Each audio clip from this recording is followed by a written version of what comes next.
2 Samuel chapter 24. Man, oh man, what a complicated, confusing, and rich passage of Scripture it is there.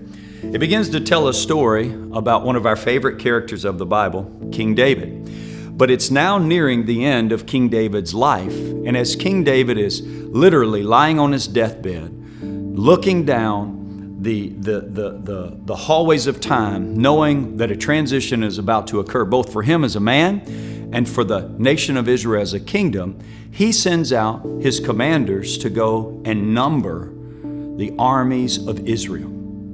It's a very confusing passage of Scripture, complicated passage of Scripture, because it seems like a normal thing to do. We count what matters. He wanted to know his military might. He wanted to know his strength of resources. He wanted to know where his strongholds were.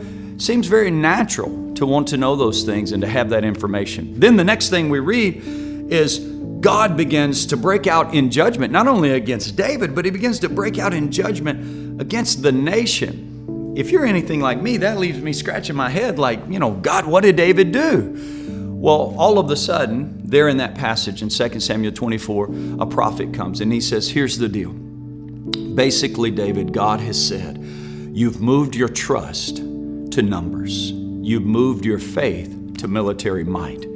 David, do you not understand? I alone have kept this nation. I alone have provided your security, your safety. I alone have taken this nation forward and built it from not a nation to a great nation. And David, because your faith and your trust has moved to numbers and the strength of men and the number of your military chariots and horses, judgment's coming to you today. Now listen, I understand today we live in a new covenant. We live in a New Testament grace era where God is about redeeming and saving. I'm not in any way saying that God's judgment is breaking out against you or breaking out against me. But what I am saying is there's a very powerful lesson there. It's a powerful lesson for me right now in my life. Maybe it is for you.